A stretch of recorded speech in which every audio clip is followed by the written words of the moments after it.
دوستو قرآن کریم میں اللہ تعالیٰ ارشاد فرماتا ہے کہ ہر نفس کو موت کا مزہ چکھنا ہے، اس سے کسی کو چھٹکارا نہیں ملے گا اور نہ ہی کوئی اس سے بھاگ سکے گا۔ یعنی کائنات کے ہر جاندار کے لیے اللہ تعالیٰ نے موت کا وقت اور جگہ طے کر رکھا ہے۔ اس لیے ابلیس شیطان کو بھی ایک دن موت آئے گی، لیکن وہ دن کون سا ہوگا اور شیطان کی قبر کہاں بنائی جائے گی، شیطان کتنے سالوں تک موت کی نیند سویا رہے گا، کون ابلیس کو موت دے گا اور کیا شیطان کو موت کے وقت تکلیف ہوگی؟ دوستو آج ہم انہی سارے سوالات کے جوابات قرآن حدیث کی روشنی میں دیں گے۔ دوستو جب شیطان مردود کو اللہ تعالیٰ نے جنت سے نکالا تو اس نے اللہ تعالیٰ سے قیامت تک کی مہلت مانگی کہ قیامت سے پہلے مجھے موت نہ آئے، لیکن اللہ پاک نے اسے ایک خاص وقت تک کی مہلت دی، جسے قرآن کریم کی سورہ ہجر کی آیت نمبر 36 اور 38 میں یوں بیان فرمایا گیا ہے۔ اس نے کہا، اے پروردگار، لوگوں کے زندہ کیے جانے تک مجھے مہلت دے۔ اللہ تعالیٰ نے ارشاد فرمایا، تجھے مہلت دی جاتی ہے وقت معلوم تک کے لیے۔ دوستو وقت معلوم کو مفسرین نے نفخہ اولیٰ لکھا ہے، یعنی جب حضرت اسرافیل علیہ السلام پہلی بار سور پھونکیں گے۔ دوستو قیامت کی نشانیاں جب پوری ہو جائیں گی تو مومنوں کے بغلوں کے نیچے سے ایک پیاری سی خوشبودار ہوا گزرے گی، جس سے تمام ایمان والے وفات پا جائیں گے، اور پھر اس کے بعد 40 سال کا زمانہ گزرے گا کہ جس میں کوئی بھی بچہ پیدا نہیں ہوگا۔ یعنی ہر انسان کی عمر کم سے کم اس وقت 40 سال ہوگی، اور مسلمان کیونکہ اس وقت مر چکے ہوں گے، اس لیے زمین پر صرف مشرک اور کفار رہ جائیں گے۔ تفسیر در منصور جلد 5 صفحہ نمبر 71 پر لکھا ہے کہ جب مومنین کی وفات کو 40 سال گزر چکے ہوں گے تو پھر حضرت اسرافیل علیہ السلام پہلی بار سور پھونکیں گے، جسے نفخہ اولیٰ بھی کہتے ہیں۔ شروع میں اس کی آواز اتنی کم ہوگی کہ لوگ کان لگا کر سنیں گے، پھر یہ بڑھتی بڑھتی اتنی زیادہ ہو جائے گی کہ کانوں کے پردے پھٹ جائیں گے، ان کے نتنوں سے پیپ بہنا شروع ہو جائے گی اور لوگ مر جائیں گے، انسان، جن، فرشتے، یہاں تک کہ شیطان ابلیس کو بھی اس نفخہ اولیٰ کے وقت موت آئے گی۔ اس کے 40 سال بعد حضرت اسرافیل علیہ السلام دوسری بار سور پھونکیں گے تو پھر تمام مردے زندہ ہو جائیں گے اور قیامت قائم ہوگی اور میزان لگے گا۔ یعنی نفخہ اولیٰ کے وقت ابلیس کو موت آئے گی اور نفخہ اولیٰ اور نفخہ ثانیہ کے بیچ 40 سال کا وقت ہوگا اور یہ ابلیس 40 سال تک مردہ رہے گا۔ دوستو آئیے اس بات پر روشنی ڈالتے ہیں کہ ابلیس کو موت کیسے آئے گی اور وہ یہ 40 سال مردہ حالت میں کہاں گزارے گا۔ اس سلسلے میں حضرت کعب رضی اللہ تعالیٰ عنہ ایک مشہور روایت پیش کرتے ہیں۔ حضرت کعب رضی اللہ تعالیٰ عنہ ارشاد فرماتے ہیں کہ جب حضرت آدم علیہ السلام کی وفات کا وقت آیا تو وہ پریشان ہو گئے اور اللہ تعالیٰ سے عرض کرنے لگے کہ اے اللہ، میری موت سے میرا دشمن بہت خوش ہوگا کیونکہ میں مرنے والا ہوں اور وہ قیامت تک زندہ رہے گا۔ اسی وقت ملک الموت حضرت آدم علیہ السلام کی خدمت میں حاضر ہوئے اور فرمایا، اے ابو الآدم، آپ علیہ السلام وفات کے بعد جنت میں رہیں گے، جبکہ ابلیس قیامت تک دنیا میں رہے گا، اور پھر قیامت سے 40 سال پہلے اس کو ایسی موت آئے گی کہ وہ پوری دنیا کے انسانوں جتنی موت کی تکلیف برداشت کرے گا، اور پھر جہنم ہی اس کا ٹھکانہ ہوگا۔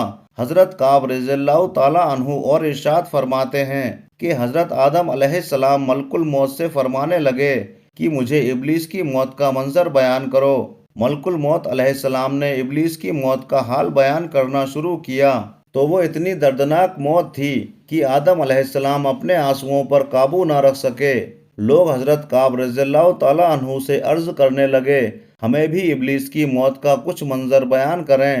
لوگوں کی بیضا فرمائش پر حضرت کعب ابلیس کی موت کا منظر یوں پیش کرتے ہیں، اللہ تعالیٰ ملک الموت سے فرمائے گا، میرے غضب اور غصے کا لباس پہن کر جاؤ، ابلیس کی روح قبض کرو اور ابلیس کو تمام انسانوں اور جنوں سے زیادہ سختی کرنا۔ جب ملک الموت علیہ السلام غضب اور غصے سے بھر کر بہت سے فرشتوں کے ساتھ ابلیس کی روح کو قبض کرنے آئیں گے تو جو بھی آسمان اور زمین میں سے اس کو دیکھ لے گا وہ فوراً ہی مر جائے گا۔ جب ملک الموت علیہ السلام ابلیس کے پاس پہنچیں گے تو وہ دہاڑے مار مار کر روئے گا۔ پھر شیطان کو موت کی تکلیف دی جائے گی، جو کہ ساری مخلوق کی موت کی تکلیف سے بھی زیادہ ہوگی۔ ابلیس گھبرا کر مشرق کی طرف بھاگے گا اور کبھی مغرب کی طرف بھاگے گا، لیکن ہر طرف اپنے سامنے ملک الموت علیہ السلام کو پائے گا۔ سمندر میں چھپنے جائے گا تو سمندر اسے جگہ نہ دے گا۔ آسمان کی طرف بھاگے گا تو وہاں مقرر فرشتے اس کو آگ کے کوڑے ماریں گے۔ حضرت آدم علیہ السلام کی قبر کے پاس کھڑا ہو کر کہے گا کہ اے آدم، تمہاری وجہ سے میں ملعونوں میں مردود بنا، کاش کہ تم پیدا ہی نہ ہوئے ہوتے۔ پھر ملک الموت علیہ السلام سے کہے گا کہ کتنی سختی اور تکلیف کے ساتھ میری جان نکالو گے۔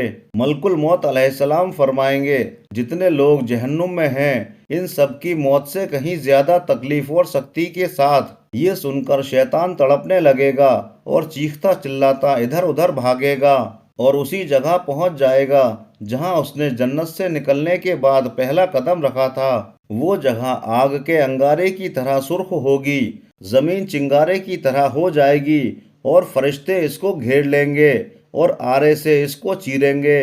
جب تک اللہ تعالیٰ چاہے گا اس وقت تک حالت نزا اور موت کے غصے کا شکار رہے گا، اور وہاں جہنم کی سنڈاسیاں لگی ہوں گی۔ ان سنڈاسیوں سے تڑپا تڑپا کر اس کی جان نکالی جائے گی۔ آدم اور حوا علیہ السلام سے کہا جائے گا، ذرا اپنے دشمن کو دیکھو کس طرح ذلت کے ساتھ مر رہا ہے۔ وہ دیکھ کر کہیں گے، یا اللہ، تو نے ہم پر اپنی نعمت مکمل فرما دی۔ دوستو، انہی جہنمی گڈھوں میں ابلیس 40 سال تک مردہ رہے گا اور یہیں پر اس کی قبر ہوگی۔ پھر 40 سال بعد دوبارہ حضرت اسرافیل علیہ السلام سور پھونکیں گے تو تمام مردے زندہ ہو جائیں گے اور حساب و کتاب کا عمل شروع ہوگا۔ دوستو، اس کائنات کی ہر چیز فنا ہونے والی ہے، اگر کوئی رہے گا تو وہ صرف اللہ تعالیٰ کی ذات ہے۔ بس ہمیں ہر وقت تیار رہنا چاہیے کہ کیا پتہ کب کون سی گھڑی ہماری اس دنیا میں آخری ہو اور پھر ہمارے پاس پچھتاوے کے علاوہ کچھ باقی نہ رہے۔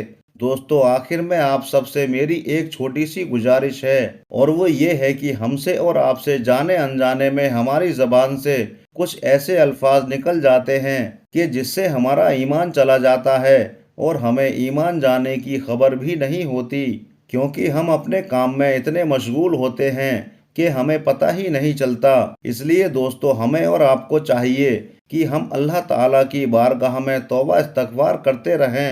بے شک اللہ تعالیٰ ہماری توبہ کو قبول فرمانے والا ہے۔ تو آئیے ہم سب مل کر پڑھ لیتے ہیں، استغفر اللہ ربی من کلی ذنب واتوب الیہ۔ اللہ تعالیٰ سے دعا ہے کہ اللہ تعالیٰ ہمیں آخرت کی تیاری کرنے، نیک عمل کرنے اور گناہوں سے بچنے کی توفیق عطا فرمائے۔ آمین یا رب العالمین۔